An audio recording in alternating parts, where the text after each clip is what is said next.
प्रियांनो, उपासना कार्यक्रमात आपले हार्दिक स्वागत. मला आशा आहे की तुम्ही देवाच्या कृपेने बरे असाल.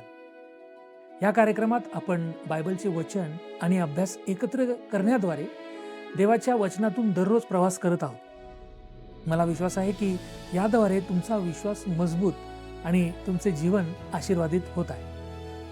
आमच्या मागील कार्यक्रमात आपण पवित्र शास्त्र का महत्त्वाचे आहे हे शोधण्यास सुरुवात केली.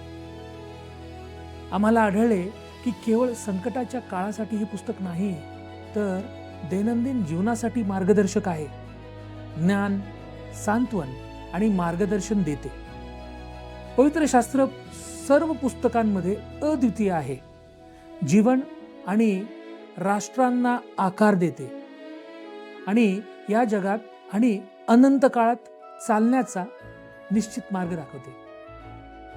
आज आपण एक पाऊल पुढे जाऊन पाहण्याचा प्रयत्न करू की पवित्र शास्त्र कोणत्या प्रकारे अद्वितीय आहे आणि पवित्र शास्त्र खरोखर देवाकडून येते हे आपल्याला कसे कळेल. तर आणखी विलंब न करता चला आपण सुरुवात करूया.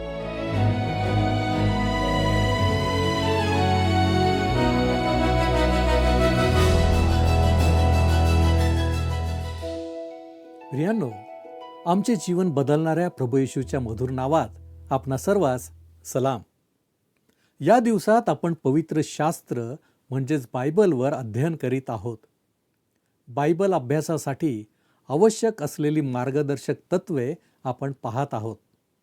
आज आपण पवित्र शास्त्र अद्वितीय कसे आहे आणि पवित्र शास्त्र देवाकडून आहे हे आपल्याला कसे कळते, या दोन मुद्द्यांवर आधारित महत्त्वपूर्ण गोष्टी पाहणार आहोत. यावेळेस आपण आपल्या पहिल्या मुद्द्याकडे वळूया. आपला पहिला मुद्दा आहे, पवित्र शास्त्र कोणत्या बाबतीत अद्वितीय आहे. पवित्र शास्त्र हे अनेक प्रकारे एक असामान्य पुस्तक आहे. उदाहरणार्थ, त्याचे दुहेरी लेखकत्व आहे. दुसऱ्या शब्दात सांगायचे तर देव पवित्र शास्त्राचा लेखक आहे आणि दुसऱ्या अर्थाने माणूस पवित्र शास्त्राचा लेखक आहे. प्रत्यक्षात पवित्र शास्त्र सुमारे 1500 वर्षांच्या कालावधीत सुमारे 40 लेखकांनी लिहिले. यापैकी काहींनी इतरांबद्दल कधीच ऐकले नव्हते आणि 40 लेखकांमध्ये कोणतेही संगनमत नव्हते. त्यापैकी 2 किंवा 3 जण एकत्र येऊ शकले असते, परंतु इतर मात्र एकमेकांना ओळखू शकले नसते. आणि तरीही त्यांनी असे पुस्तक सादर केले आहे ज्यामध्ये आत्तापर्यंत लिहिलेल्या कोणत्याही पुस्तकापेक्षा सर्वात अद्भुत सातत्य आहे. तसेच कोणत्याही त्रुटीशिवाय ते आहे. प्रत्येक लेखकाने त्याच्या स्वतःच्या पिढीत स्वतःच्या भावना व्यक्त केल्या. प्रत्येकाच्या स्वतःच्या मर्यादा आहेत आणि त्याने त्याच्या चुका केल्या. बिचारा वृद्ध मोशेने चुका केल्या, परंतु जेव्हा त्याने पेंटॅट्यूक म्हणजेच ग्रंथपंचक लिहिले तेव्हा त्यात कोणतीही चूक झाली नाही. तुम्ही पाहाल की बायबल एक मानवी पुस्तक आहे आणि तरीही ते दैवी पुस्तक आहे. पवित्र शास्त्र बायबल एक अतिशय मानवी पुस्तक आहे जे सर्व स्तरातील लोकांद्वारे लिहिले गेले, जसे की राजपुत्र आणि गरीब, अत्यंत बुद्धिमान आणि अगदी साधे लोक. उदाहरणार्थ, डॉक्टर लूक यांनी जवळजवळ साहित्यिक ग्रीक अशा काळात लिहिले जेव्हा कोइन ग्रीक म्हणजेच सामान्य बोलीतील ग्रीक भाषा लोकप्रिय होती. डॉक्टर लूक यांची ग्रीक भाषा अद्भुत आहे. परंतु शिमोन पेत्र, येशूचा शिष्य, जो एक मच्छीमार होता, त्यानेही काही ग्रीक भाषेत लेखन केले आहे. ते काही इतके चांगले नाही. परंतु देव जो पवित्र आत्मा, त्याने या दोन्ही माणसांचा वापर केला. त्याने त्यांना त्यांचे विचार, त्यांच्या भावना अचूकपणे व्यक्त करू दिल्या आणि तरीही या पद्धतीने देवाचा आत्मा अशा प्रकारे वरचढ ठरला की देवाने त्याला जे म्हणायचे होते तेच सांगितले. हे या पुस्तकाचे म्हणजे बायबलचे आश्चर्य आहे. पवित्र शास्त्र एक दैवी पुस्तक आहे. पवित्र शास्त्रामध्ये देव 2500 वेळा म्हणतो. देव म्हणाला, प्रभूने म्हटले आहे, प्रभू असे म्हणतो, आणि या प्रकारचे. देवाने हे स्पष्ट केले आहे की तो या पुस्तकाद्वारे बोलत आहे. तुम्हाला जीवन देऊ शकेल असे एक पुस्तक आहे. तुम्ही देवाचे मूल देखील बनू शकता. पेत्राचे पहिले पत्र 1 अध्याय आणि 23 वचनाप्रमाणे तुम्ही नाशवंत बीजापासून नव्हे तर अविनाशी बीजापासून, म्हणजे देवाच्या जिवंत व सर्व काळ टिकणाऱ्या शब्दाच्या द्वारे पुन्हा जन्म पावलेले आहात. हा देवाचा माणसाशी संवाद आहे. जर देव आता स्वर्गातून बोलला तर तो स्वतःच्या बोलण्याची पुनरावृत्ती करेल, कारण त्याने या पिढीला जे काही सांगायचे आहे ते सर्व त्याने सांगितले आहे. जेव्हा माणूस चंद्रावर गेला तेव्हा त्याला असे काही सापडले नाही जे देवाला आधी माहीत नव्हते. जेव्हा देवाने आम्हाला पवित्र शास्त्र दिले, तो तोच देव आहे ज्याने हे विश्व निर्माण केले, ज्याच्यात आपण आज आहोत. पवित्र शास्त्र हे दैवी आणि मानवी दोन्ही आहे. एका अर्थाने ते माझ्या प्रभूसारखे आहे, जो येथे खाली चालत गेला आणि थकून विहिरीवर बसला. जरी तो देव होता तरी तो माणूस होता. तो येथे लोकांशी बोलला आणि त्याने त्यांच्याशी संवाद साधला. हे एक पुस्तक आहे जे संवाद साधते. ते आज मानव जातीशी बोलते. मनुष्य जसा काही आहे त्याच्यासाठी हे पवित्र शास्त्र आहे. पवित्र शास्त्र हे एक अविश्वसनीय पुस्तक आहे. पवित्र शास्त्र विश्वाची सर्वात व्यवहार्य समज सादर करते. गोष्टी ज्या प्रकारे अस्तित्वात आहेत त्याबद्दल मला जे वाटते तेच एकमेव योग्य स्पष्टीकरण आहे असे ते सादर करते. निर्माणकर्त्या परमेश्वराला ते सादर करते. ते मला अर्थपूर्ण वाटते. सर्व काही शून्यातून आले आहे यावर विश्वास ठेवणे मला खूप कठीण वाटते. मला असे मानणे अशक्य वाटते की कोणतीही गोष्ट काहीही नाही यांच्या गुणाकाराने सर्व काही अस्तित्वात आणते. जे काही अस्तित्वात आहे ते कोणीतरी निर्माण केले आहे असे गृहीत धरणे माझ्यासाठी खूप सोपे आहे. जे काही अस्तित्वात आहे ते कोणीही निर्माण केले नाही असे मानणे मला किमान तितकेच व्यवहार्य वाटते. आणि म्हणूनच पवित्र शास्त्र मला सांगते की ती व्यक्ती कोण आहे, की कोणीतरी देव आहे. आणि मग पवित्र शास्त्र मला हे देखील स्पष्ट करते की भूगर्भीय दृष्टिकोनातून, आपल्या सभोवतालच्या निर्मितीच्या अभ्यासातून गोष्टी कशा अस्तित्वात येतात, ते म्हणजे आपत्तीद्वारे. आणि पवित्र शास्त्र 6 दिवसात एका आपत्तीजनक निर्मितीचे स्पष्टीकरण देते. आणि नंतर ते एका जागतिक सार्वत्रिक पुराचे स्पष्टीकरण देते, जे आपत्तीद्वारे भूगर्भीय गोष्टी आणि इतर सर्व प्रकारच्या वैज्ञानिक मुद्द्यांचे स्पष्टीकरण देते, जे मला अर्थपूर्ण वाटते. आता मी तुम्हाला फक्त एवढेच सांगण्याचा प्रयत्न करीत आहे की पवित्र शास्त्र हे एक अद्भुत पुस्तक आहे. वैज्ञानिकदृष्ट्या पाहिले तर ते आश्चर्यकारक आहे. ऐतिहासिक दृष्टिकोनातून पाहिले तर ते आश्चर्यकारक आहे. परंतु त्याही पलीकडे आध्यात्मिक आणि नैतिक परिमाणातून पाहिले तर ते विशेषतः आश्चर्यकारक आहे. अनेकदा लोक असे बोलताना मी ऐकले आहे की मी पवित्र शास्त्र बायबलवर विश्वास ठेवत नाही. ठीक आहे, मी तुम्हाला एक गोष्ट सांगतो. जर तुम्ही पवित्र शास्त्राचा काळजीपूर्वक अभ्यास केला नसेल तर ते पूर्णपणे अप्रामाणिक, बौद्धिक, अहंकारी विधान आहे. मी या पुस्तकावर विश्वास ठेवत नाही असे म्हणणाऱ्याने ते काळजीपूर्वक अभ्यासलेले नाही, तसेच तो प्रामाणिकही नाही. इतकेच नाही तर तुम्ही कधीही न वाचलेले इतर कोणतेही पुस्तक नाकारता असे म्हणण्याप्रमाणे ते आहे. आपल्याकडे बहुतेकांना शास्त्रवचनाचे अल्पज्ञान किंवा थोडीफार माहिती असते आणि त्याबद्दल अशा गोष्टी काही असतील की ज्याबाबत कदाचित आपण सहमत नसू, परंतु आपण सर्वच सोडून देतो आणि आपण स्वतःशी प्रामाणिक राहण्यात अपयशी ठरतो. हे पुस्तक एक शक्तिशाली जीवन बदलणारे पुस्तक आहे. ते केवळ वैज्ञानिकदृष्ट्या अचूक नाही, ते केवळ ऐतिहासिकदृष्ट्या भाकीत करण्याच्या क्षमतेत अद्भुत नाही, तर ते तुमचे आणि माझे जीवन बदलण्याच्या क्षमतेत स्फूर्तिदायक आहे. कारण ते एक जिवंत पुस्तक आहे. खरं तर ते स्वतःसाठी दावा करते की देवाचे वचन जिवंत आणि शक्तिशाली आहे. हे एक जबरदस्त विधान आहे. मी कधीही दुसरे कोणतेही जिवंत पुस्तक वाचलेले नाही. अशी काही पुस्तके आहेत जी तुमची विचारसरणी बदलतात. हे एकमेव पुस्तक आहे जे तुमचा स्वभाव बदलू शकते. हे एकमेव पुस्तक आहे जे तुम्हाला पूर्णपणे बदलू शकते. बिशप पोलॉक यांनी म्हटले आहे की पवित्र शास्त्र हे 2 अनंत काळामधील एक दुवा आहे, ज्याच्यामधून देवाचा ख्रिस्त चालतो.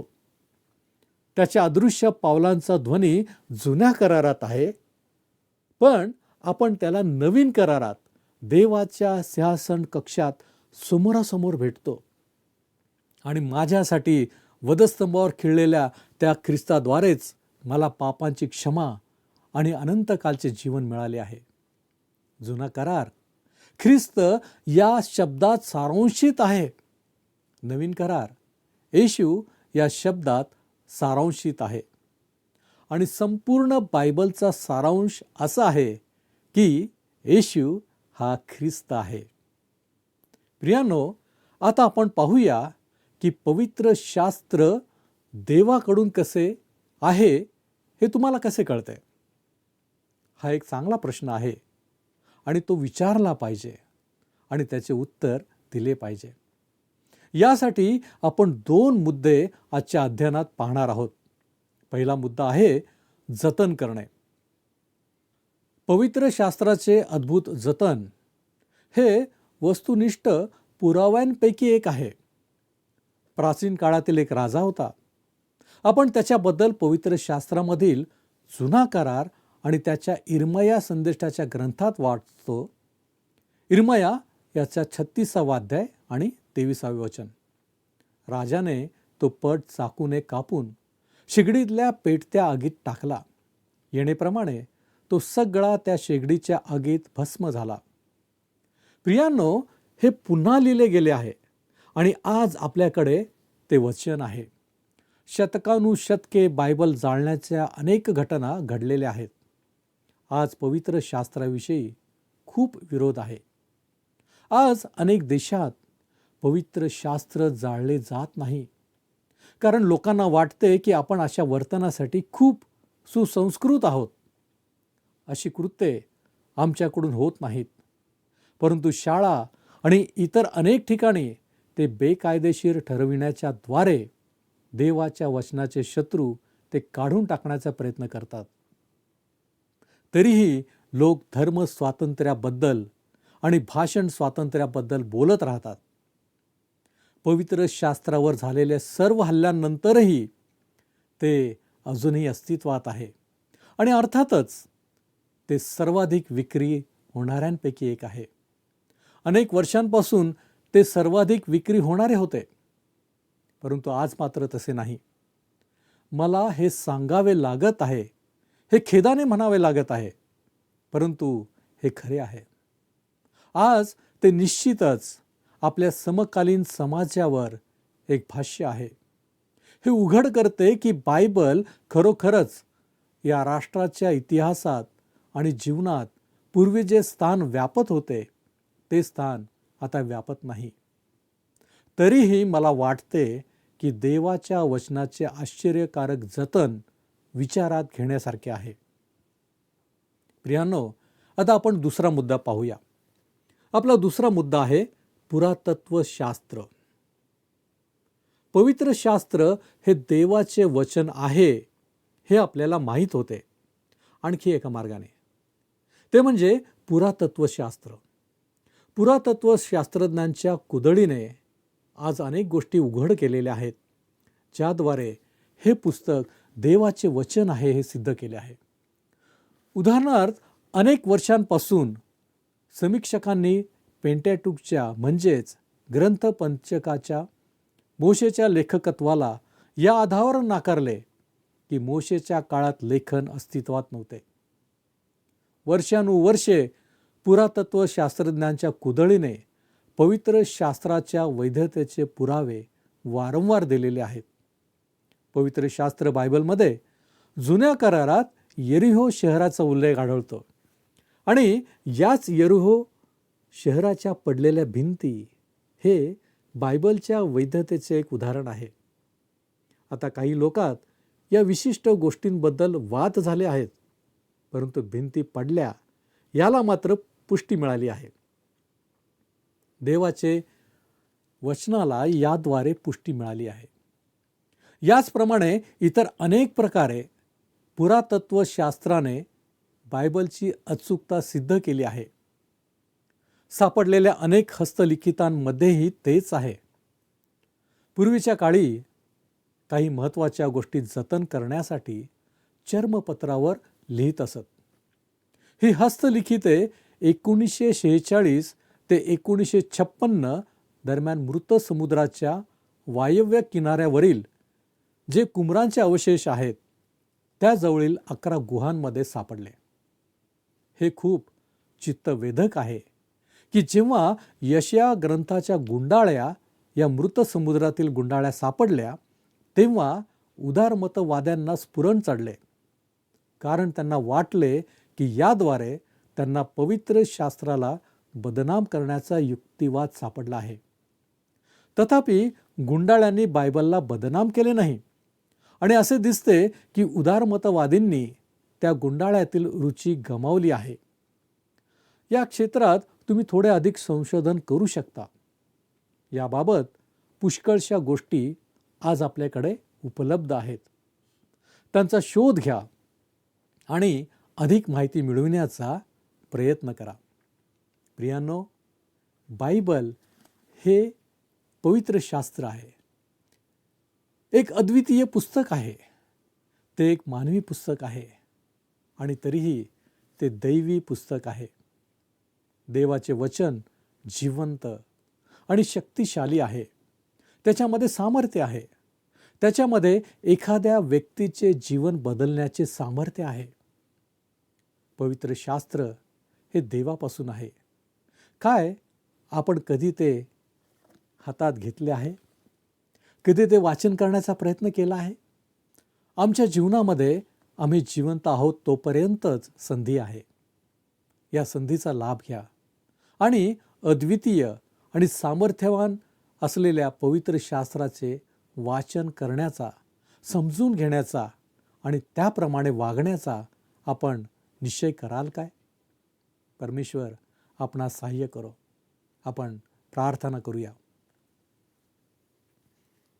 आमच्यावरती प्रीती करणारे आमच्या महान प्रेमळ परमेश्वरा, धन्यवाद देतो, तुझी स्तुती करतो, तुझे आभार मानतो यासाठी की प्रभूजी आम्ही तुझे लेकरं आहोत हे तू कदापि विसरत नाहीस. आणि बापा, तुझ्या वचनांच्याद्वारे तू सातत्यानं आमच्याशी बोलतोस.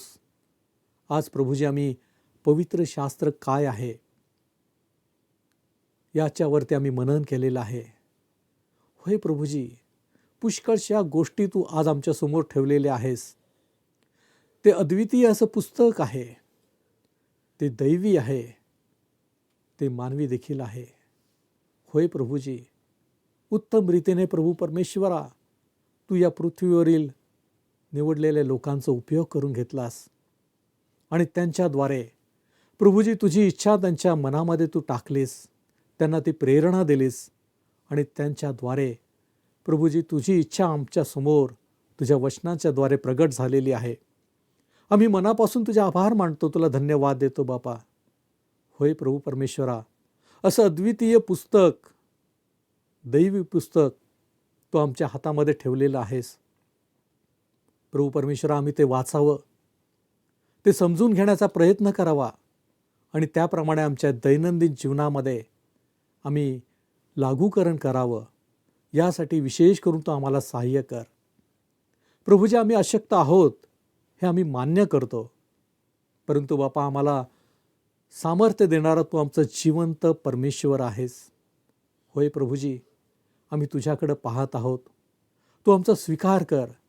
आज जगामध्ये असे अनेक लोक आहेत ज्यांना पवित्र शास्त्राबद्दल, बायबलबद्दल काहीही ठाऊक नाही. त्यांच्यापर्यंत ते वचन पोहोचावं, त्याचं वाचन त्यांनी करावं, समजून घ्यावं आणि बापा त्यांच्या जीवनामध्ये परिवर्तन घडून यावं, अशी आम्ही प्रार्थना तुझ्या चरणापाशी करतो. तू आमचा उपयोग करून घेतोस, याबद्दल आम्ही तुझे आभारी आहोत. आम्ही सर्व काही तुझ्या पवित्र हातामध्ये सोपवितो. आम्हाला तू आशीर्वादित कर. तारणारा प्रभू येशू ख्रिस्त याच्या गौरवी नावात ही प्रार्थना केली आहे, म्हणून तो ऐक. आमेन. प्रभू येशू ख्रिस्ताची कृपा तुमच्याबरोबर सदैव असो.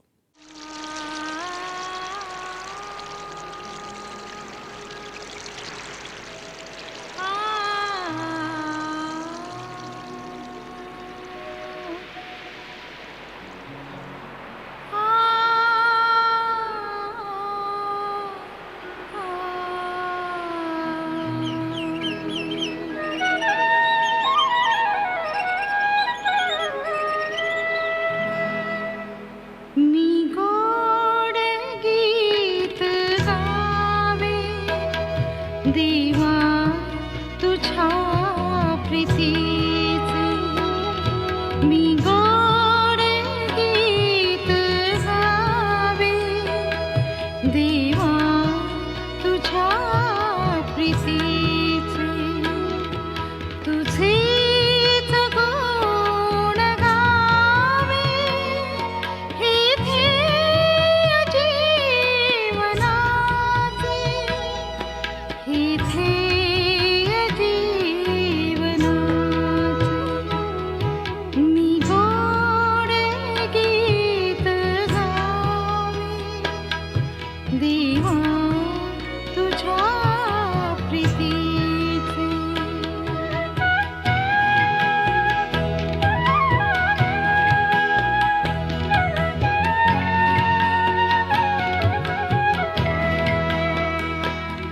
त्या प्रभात शांत वेळी क्षितिजावरी तिलाली, क्षितिजावरी तिलाली. बेरोनी आल्या वेली गाण्या तुला भूपाळी, गाण्या तुला भूपाळी. मी गोड गीत गावे. देवा तुझ्या प्रीतीचे.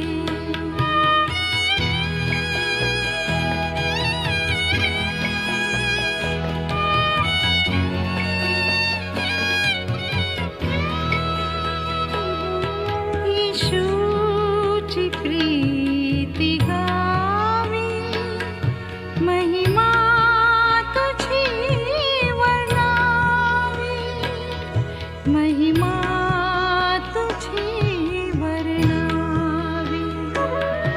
मजवारी प्रीती करी, पुन्हा पुन्हा वदावी, पुन्हा पुन्हा वदावी.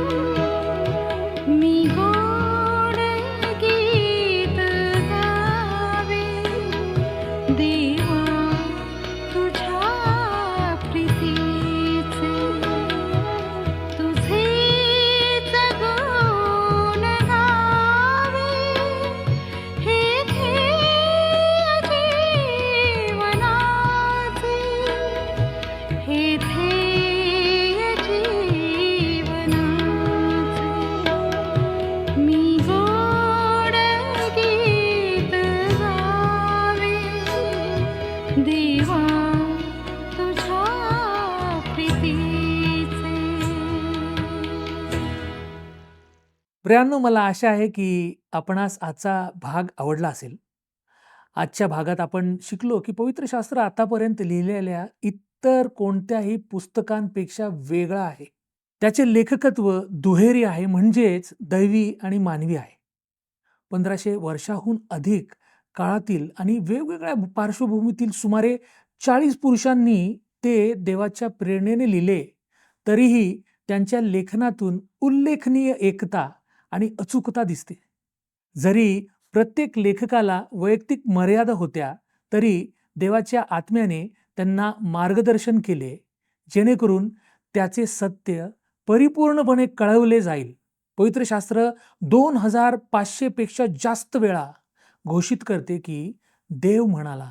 याद्वारे पुष्टी मिळते की हे वचन त्याचेच आहे. ते केवळ सूचना देत नाही, तर जीवन देते, हृदय बदलते आणि लोकांना देवाची मुले बनवते. पवित्र शास्त्राची वैशिष्ट्ये त्याच्या वैज्ञानिक, ऐतिहासिक, नैतिक आणि आध्यात्मिक खोलीत दिसून येते.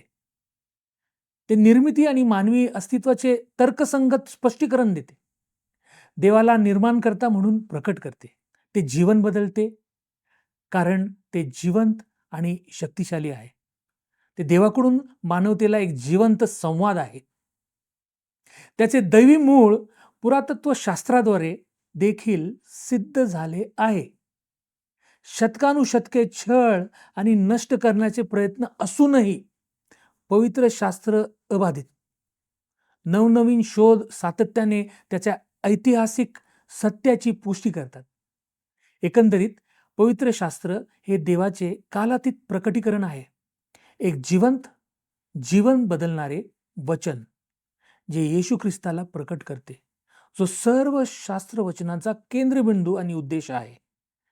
आमच्याबरोबर सामील झाल्याबद्दल धन्यवाद. पुढील भागात आपण पवित्र शास्त्र देवाकडून आहे हे आपल्याला कसे कळते याबद्दल आपण चर्चा करू. तोपर्यंत विश्वासात दृढ राहा आणि प्रभूच्या वचनामध्ये अधिक वाढण्याचा प्रयत्न करा.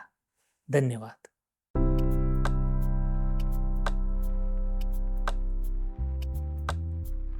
आजचा प्रश्न: पवित्र शास्त्राचे लेखकत्व कोणत्या स्वरूपाचे आहे?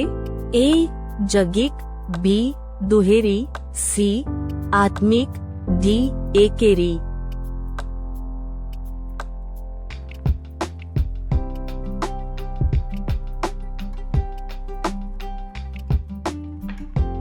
प्रियांनो, या प्रश्नाचे उत्तर उद्या सकाळी 6 वाजण्याच्या आधी पर्याय ए, बी, सी किंवा डी लिहून आपले नाव, पत्ता आणि ठिकाण यासोबत मोबाईल नंबर 7021474742 वर SMS किंवा WhatsApp करा.